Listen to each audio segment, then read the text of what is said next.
If you are someone who is confused on how to find your sun and rising horoscope for any form of astrological transit, watch this video where I'm going to give you a quick and simple breakdown onto how to find your sun and your rising horoscope and what the difference is between the two.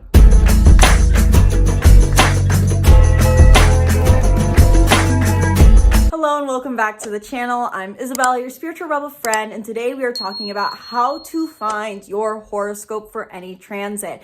This is based off of reading your birth chart wheel, which can be very confusing for many, including me when I first started off in astrology. So in today's video specifically, I'm going to cover the cause of confusion in finding your horoscope in the first place, how to find your sun horoscope, how to find your rising horoscope, and what the difference is between these two horoscopes as a brief overview. Now, I will note I already do have a video covering what the difference is between sun and rising horoscope, but I'm going to recap at the end of this video the difference between the two and why I think you should take both into account at the end. So if you are someone who's confused on how to find out your horoscope, let's say for the solar eclipse in Aries that is happening right now, because Aries, it says if you're in Aries sun, it's your first house, but your sun is in Aries in your sixth house. Watch through to this video where I'm going to break this all down with visuals. And before I dive into today's video, if you want more help breaking down these concepts, understanding astrology, or putting your chart into application,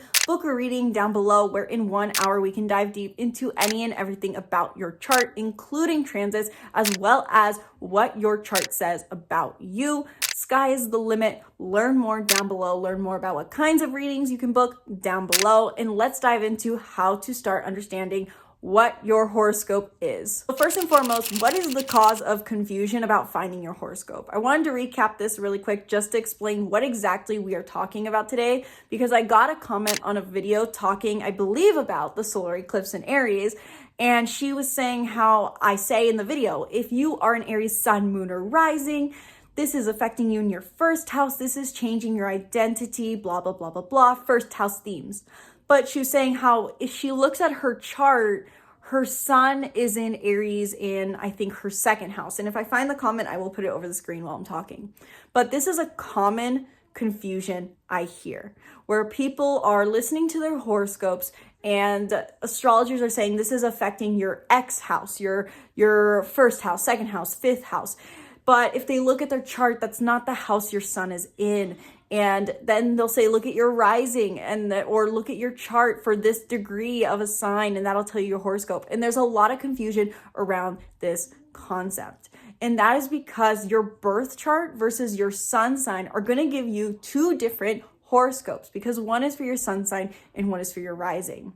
And so to clarify this, I'm going to show you guys the process on how you find your horoscope for your sun and your rising, just using the solar eclipse in Aries as an example, because that's what we're in as of the filming of this video. And quick note, I would love to hear if this video actually helps you guys understand how to find your sun versus your rising horoscope. So please let me know if you have any questions down below still after this video. Okay, so hopefully I'm doing this screen share correctly, and I'm pretty sure that when I go to the editing phase, I'm going to decide to just put my entire screen over the video rather than showing a little bit of my face here. But regardless, either way, to start finding first and foremost your sun sign horoscope, all you need to do is actually know what sign your sun is in. It helps to look at the birth chart wheel for this process because it makes the next step easier. But when we are looking at our sun sign horoscope, we are assuming that whatever sign your sun is in is going to act as the first house. So if I wanted to elaborate this further, I'm actually going to switch my chart selection on astro.com to better explain this point and see if I can show you guys a little bit better. And I'm actually even going to edit my time of birth, which is, I know, a big no-no in this case, and it's going to confuse many, but just bear with me here.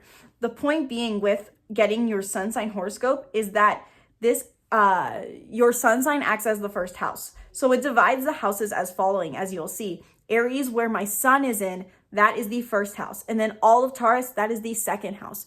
That is how your sun sign horoscope is going to operate, assuming that wherever the sun is in, that is number one. And then you can read every zodiac sign counterclockwise and assume the following is 2, 3, and 4.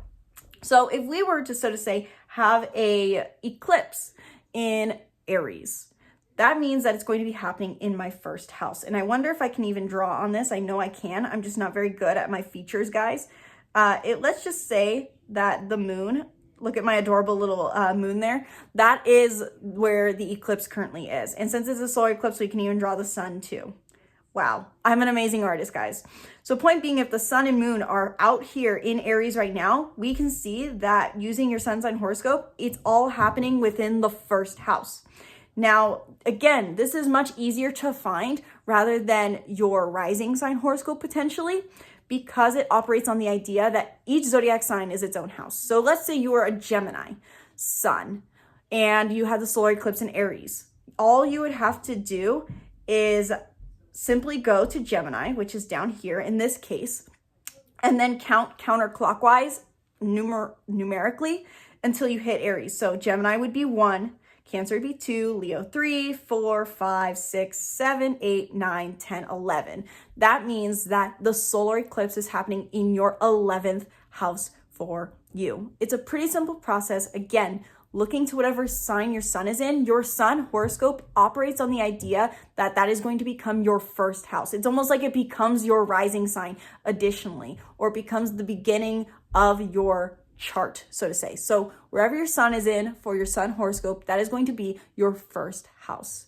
Now, again, I'm hoping I'm explaining this well, but now let's go into, if you have questions down below, let me know. But let's go into the difference between now a rising horoscope. How do you find your rising sign horoscope? This is where it can get a little more complicated if you use the Placidus system. If you use whole sign houses, it will 110% make finding your horoscope easier, because it will follow the same type of equality house system as your sun horoscope operates on. Meaning that, let's say you just know you're a Sagittarius rising like I am.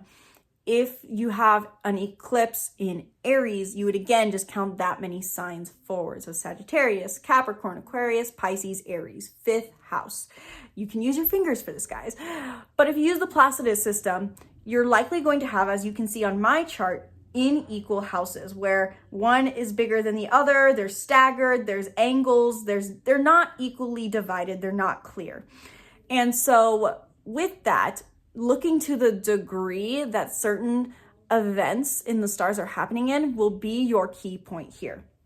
So actually, to make this a little bit more simple to understand, which might make it a little more complicated in the process, but I would think easier, you're going to want to see what degree let's say, for example, the eclipse is happening in. The eclipse currently is happening in 9 degrees of Aries. And it's going to be slightly off right now, but let's just actually even use Venus as a starting point here. This will work okay. So let's just say there's an event happening right here in the stars. Based off of that, we can look inward to the chart to see what house it's happening in. And that's what this nice little pie division chart does. So I hope I'm explaining this well, guys.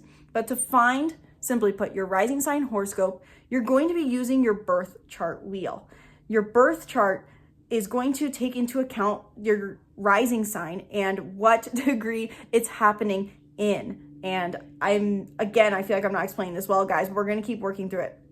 So whereas your sun sign horoscope assumes that the sun is your first house, your rising sign horoscope is going to take your whole birth chart into account, including the exact degree of your ascendant and where all the houses are divided. So when you are trying to find your rising sign horoscope, it's better to reference your chart. Whereas when you're looking for your sun sign horoscope, you don't necessarily need to reference your chart. Hopefully that makes sense. So let's just say that we have the solar eclipse in Aries at 9 degrees of Aries. How you're going to find your horoscope is simply by finding Aries in your chart, which we can see for me is down here in the bottom. And then if we zoom in, we can specifically find 9 degrees of Aries if my screen will load. And we actually have a help here because in my chart, my sun is in 8 degrees. So we know it's going to happen roughly here. Point being, to zoom this in correctly, we can see that if we were to basically draw a line, how I would visualize it, from 9 degrees of Aries inward, we would see that it's in the 4th house. The 4th house is this whole sector here. It's happening within my 4th house for my rising horoscope, which is actually technically more true to a Capricorn horoscope. If I was a Capricorn rising, in whole sign houses, it would also be happening in my 4th house. Whereas if I used whole sign houses right now, the solar eclipse would be happening in my 5th house. So if you use a Placidus system, you want to know the degree it's happening in, because it's likely that it's not going to necessarily happen in the same house that most astrologers are going to say that for your rising horoscope it's happening in, because it's going to act on the idea of whole sign houses being equally divided, 1 house per sign, rather than this stagger effect that we get with Placidus system. In summary, to recap the knowledge, to try to make it as simple as possible on what is the difference between these 2 horoscopes, how do I find my horoscopes? Your sun sign horoscope is basically going to be, assume that wherever your sun sign is number 1, and then count counterclockwise to whatever sign the current transit is happening in. So let's just say again, if you are a Capricorn and the solar eclipse is happening in Aries, you go Capricorn, Aquarius, Pisces, Aries. You have the number 4. 4th house is where it's happening for you. But if you're going to use your rising sign horoscope, and it seems confusing, but my sun is in Capricorn in 10th house or 12th house, that's based off of your rising horoscope, which is taking into account your houses. So you want to look at potentially the specific degree that the eclipse or full moon or whatever is happening in to know what house it's happening in truly, and looking at what quadrant it's basically residing in, basically drawing those lines, knowing the degrees, looking at what house it resides in. I'm really hoping that cleared things up for you guys. The final question with this is, which is better? Should I look at my sun or my rising? Personally, I'd recommend looking at both, because as I heard another astrologer describe, your sun sign is really going to be, that horoscope's going to be more accurate if you're more focused on living your purpose, if you're trying to do your spiritual work, if you're trying to up-level your consciousness, if you're someone who's proactively trying to grow and live their highest purpose, your sun sign horoscope tends to resonate more. And if you're more caught up in the superficial reality, feeling like you have a lot on your plate, not really connected to your purpose or to source, then you're going to feel probably that your rising sign is more accurate, because it's what shows up in the more mundane reality. So it can give you the whole picture on how exactly taking into account your sun and rising can give you the complete picture on what exactly is happening for you in your life.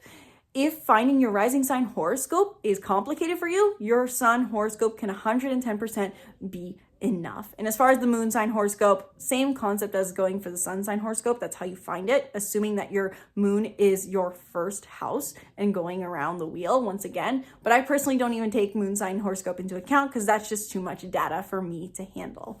So please let me know in the comments below if this helped clear things up for you, if you want a more in-depth video, if you need me to break that down slower. I would love to help you guys understand this concept. So let me know what your thoughts are in the comments below. Let me know if this did clear things up for you, and be sure to subscribe to the YouTube channel and stay tuned for more videos breaking down the stars and more. What do you want to hear about next on the channel? What questions do you have regarding astrology? Let me know in the comments below, and I'll be sure to film about it. Thank you guys so much for watching this video. Sincerely hope you enjoyed. Once again, my name is Isabelle, and from my heart to yours, namaste.